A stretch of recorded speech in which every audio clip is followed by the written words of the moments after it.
Dobrý den. Dnes se budeme věnovat nehodám, katastrofám, karambolům, či spíše radám, jak to udělat, aby v katastrofu nevyústily drobné nehody, které se ve společnosti dříve či později stanou každému z nás. Ano, já jsem vám jednou zažil, děkuji, muže, kterému upadla sklenice s vínem. A představte si, ona se nejen nerozbila, ale ona se ani nevylila. Takový malý zázrak. Já znám lepší historku. Nějací lidé přišli na návštěvu. Na návštěvě, jak známo, se nepřezouváme a oni měli boty od bahna. Ale nejenom trochu. Hodně. Já jsem mnohokrát zažil, že při různých společenských příležitostech i zkušený číšník rozlil pivo. Ano, mohu potvrdit, bývá to velmi úsměvné. Tomáši, promiň, ale ty jíš polévku pomocí svých vousů. To jsem celý já, před chvíli jsem to měl na kalhotách. Na cizí ani vlastní nehody nikdy neupozorňujeme na hlas. A jak je to správně? Hlavně je zachovat klid a tvářit se nenápadně, tak, aby si nehody všimlo co nejméně lidí. Knedlíček. Petře, co jsme si říkali, na cizí ani vlastní nehody neupozorňujeme na hlas. A co mám dělat? Tvářit se nenápadně, nikdo si ničeho nevšiml. Naštěstí máš na klíně látkový ubrousek. Manipulovat teď s knedlíčkem před spolustolovníky by nebylo estetické. Zabal ho do papírového ubrousku a ponech ho v klíně, až ostatní dojedí. Potom ho položíš na podšálek a číšník ho nenápadně odnese. Děkuji. Taktně se snažíme zakrýt chybu nebo se vzdálit tam, kde ji dokážeme napravit. Ať už jde o rozepnutý zip, roztržené punčochy či skvrny na kravatě.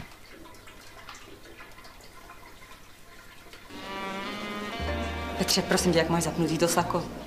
No nekoukej tak na mě, to si ve svém věku neumí zapnout sako. Na chybu musíme partnera upozornit, ale ne tak, aby si toho všiml celý sál. Petře.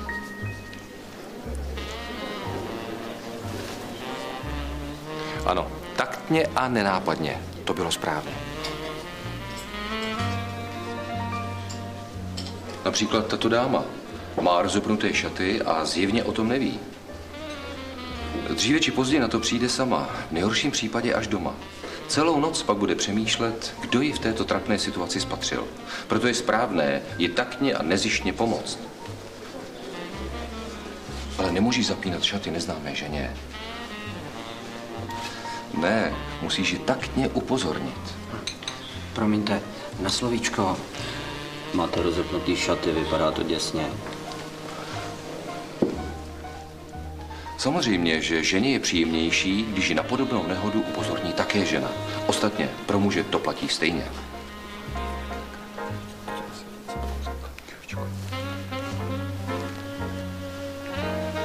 Proto využijeme situace, kdy jsme ve společnosti se svým partnerem. Choulostivou záležitost pak lépe vyřídí on. A jak vidíme, stačila maličkost a pán se opět může spokojeně účastnit společenské akce. Někdy si způsobíme nepříjemnost vinou vlastní nepozornosti. Jindy se můžeme stát obětí nehody bez vlastního přičinění.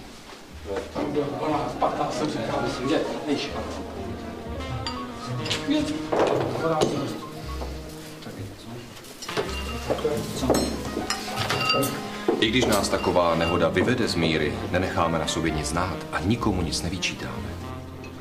Při společenských akcích po sobě nic neuklízíme. A to ani tehdy ne, jestliže jsme nehodu způsobili vlastní nešikovností. Ahoj, Láďo, ty tady máš službu. Já tady čekám, až vy způsobíte nějakou nehodu. A co vy dva tady děláte? Nám to spadlo. Chceme to zvednout. A co s tím řízečkem budete dělat, až ho zvednete? Dáte si ho na talíř? Nebo ho necháte na stole?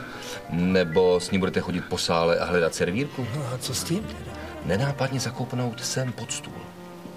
Sem pod stůl? A co ty s tím tady budeš dělat? Pod stolem spadlé předměty nikomu nepřekážejí. Až recepce skončí, personál je najde a uklidí. Aha. No kopni to pod stůl. Láďo, to je bramborový salát, do něj se přece nedá kopat. To máš pravdu. Tohle už je práce pro číšníka. Tak jdem. Ale počkejte, co kdyby do toho někdo šlápl? Musíte čekat, až se číšník objeví. Máte štěstí, právě přichází. Promiňte. Prosím vás, tady něco spadlo.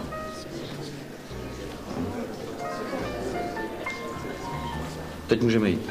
Teprve až se vrátí s přineseným náčiním, můžete místo nehody opustit.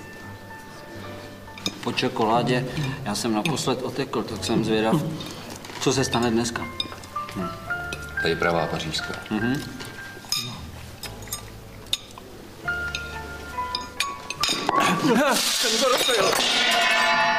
Stane-li se nehoda, nemusíme nějak vyskakovat, aby se všichni lekli, včetně personálu.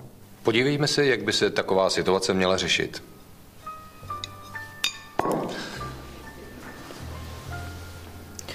Prosím.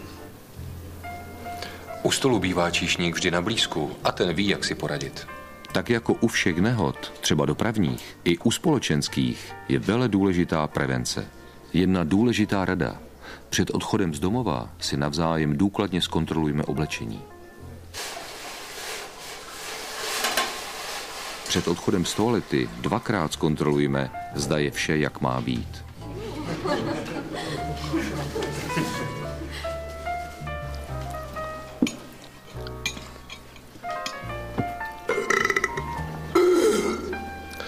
Jakkoliv je říhnutí u stolu v některých kulturách považováno za projev dobrého zažití, u nás je to naprostá nepřístojnost. Smrkat u stolu nemůžeme nikdy směrem ke spolustolovníkům. Vždy se musíme odvrátit. Dokonce v některých zemích, třeba ve východní Asii, je smrkání na veřejnosti naprosto vyloučené. Podobné je to s kašláním. Pokud se nemůžeme udržet, musíme se odvrátit stranou.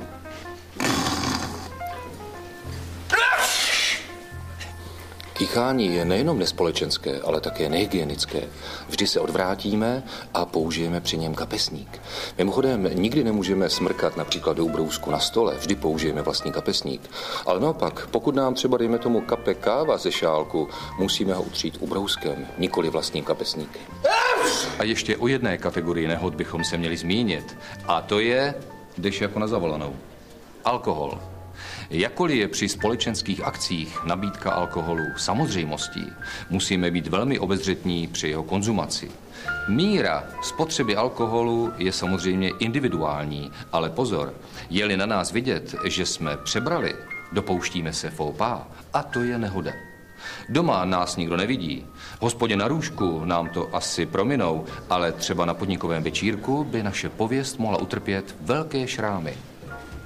Muž se ve společnosti chová jako rytíř. Dámu doprovází k šatně, k rautovému stolu a zejména jej na blízku, když se jí stane nějaká nehoda, třeba když si zlomí podpatek. Obdiv a respekt společnosti si získáme vtipnou konverzací, taktním a kultivovaným chováním. Naschledanou.